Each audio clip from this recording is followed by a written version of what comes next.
Hey everybody, Jabman025 here. Today I'm taking a look at a different kind of model kit, the Evangelion Unit 1 F-Type, also known as Full Armor EVA. This design is from a PlayStation 2 Evangelion game that came out around 2002-2003 in Japan, never made it stateside, and I always kind of liked the design, and I recently found this at my local hobby store, which usually never carries any kind of anime kit, but I found this one, and I'd never seen this model kit before, and I figured, hey, why not? I'll give it a shot. This is the box I saw. I fell in love with the drawing on the box. I was like, okay, I gotta have this. This is great. Picked it up, built it, and now we're gonna have a look at it. Now this is a high-grade kit from Bandai, and you get a lot of nice colors with this kit. The odd thing is that with this kit, all the colors are a really odd variation. Like the grays are really light grays. The purples are an offshoot purple. The yellow is a very strange shade of yellow. The orange is a very, very bright sunburst orange, and it'd be very difficult to find an exact match in paints. And you do need to do a lot of painting on this kit. You can see I use a fiery orange, which comes pretty darn close to the orange that came with the kit, but it's not a perfect match. But I use some part green in certain places. You can see here's the shade of purple, a very odd shade of purple. I used some Warlock purple and some Lynch purple on different parts of this kit, but you got a lot of painting to do on this kit, especially on the arms, which you see here.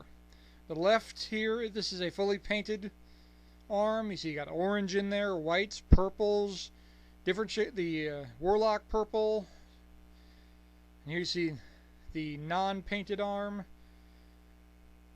Pretty basic there. You got a lot of painting to do if you want this to look absolutely right.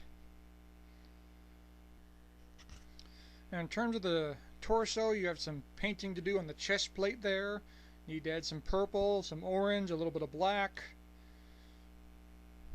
In terms of the head, you got to add some gray, a little bit of green, although that could be done with stickers. They do give you stickers for the green parts, but I painted them.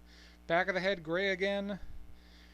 The waist section needs some black in between those junctions on the spine. And those plates, those little gray plates on the back, it needs to be painted too.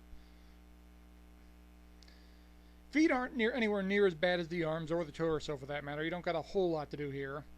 Got to add some extra purple on the bottom of the feet, some orange, some black, and just a little bit of orange on the kneecap. And you can see the non-painted one. Really, in terms of the legs, there ain't anywhere near as much as the rest of the kit. And here you see the thing all put together. This turned out to be a fairly big kit. I was surprised just how big this kit was. Figured high grade is going to be a certain size, but no, it's bigger than most master grades.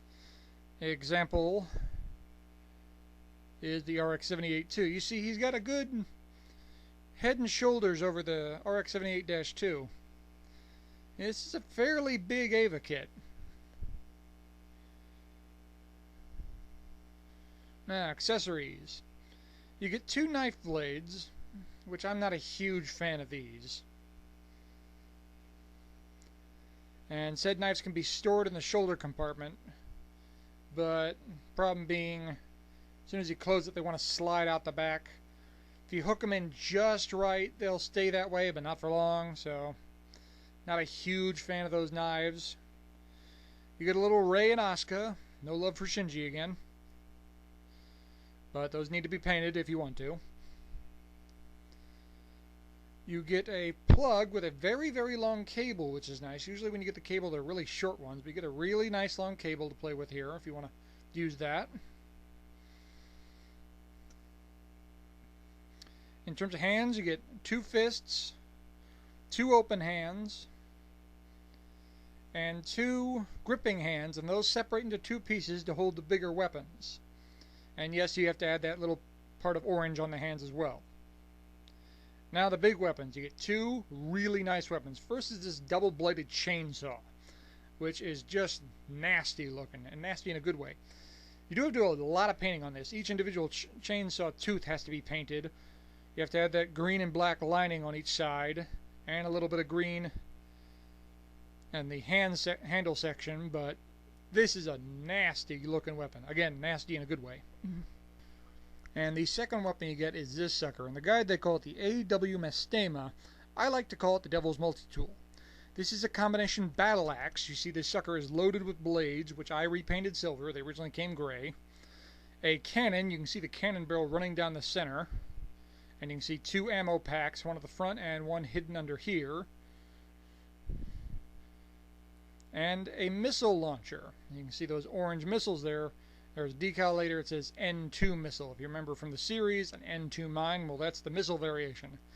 And personally, I love this thing. This just looks badass. And when I pose this EVA kit in my collection, that's what he's holding.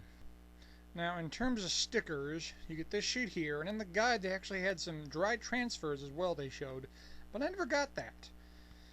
Instead, I got this sheet of Waterslide Decals, and when I looked at them more closely, I realized this is way too big for this kit. What is this? Then I noticed in the bottom right hand, it says Perfect Grade Evangelion. So somewhere out there, there's someone with a Perfect Grade Evangelion who's missing his decals and probably got some dry transfers. And he's wondering, where the heck are my decals? Well, I got them, buddy. Sorry. But I've never had that happen before. In terms of decals, you don't got a lot anyway, so that's good. Just some on the arms, some on the shoulders, some at the top of the shoulders, a little on the legs. They're nice accents, and they look good on this kit. In terms of posability and balance, as you can see, no problems here. Legs will go anywhere, arms will go anywhere. Plenty of balance on one leg, no issues here. Looks like a Mardi Gras dancer. Anyway, in terms of holding the weapons, the chainsaw has a bit of an issue. The chainsaw is too heavy to really be held up, so it's got to be leaning against the ground to work. In terms of the Devil's Multi-Tool here, no problems. It wobbles a little bit, but it can hold it up. Those hands that are in 2 separate pieces grip on it just fine. But I really like that weapon, as you can probably tell, and I'm going to enjoy posing this in my collection just like that. Final thoughts on this kit. I'm going to give this kit a thumbs up. I think I overpaid a little bit for it. I paid 40 bucks. Granted, there was no shipping since I got it at a hobby store I was at. It's not quite worth that with all the painting you got to do, but this is a fun kit. It's got some great weapons, even though it's only got 2 good ones, but they're really great weapons. The design's really neat. It's got some neat colors to it. If you don't mind doing all the extra painting, go ahead and pick this kit up if you can find it. From what I understand, it's kind of rare, but thumbs up for me. Good kit. Well, thanks for watching, everybody. I hope you enjoyed the review. Leave a comment. Let me know what you guys think of this kit. Stay tuned for the next review. We're going back to Gundam for the next one. And I will see you guys next time with another review. Oh, and one more thing. Have you ever wondered what an Evangelion actually runs on? I mean, where does that cable go? Oh. Eva's run on caffeine, just like the rest of us.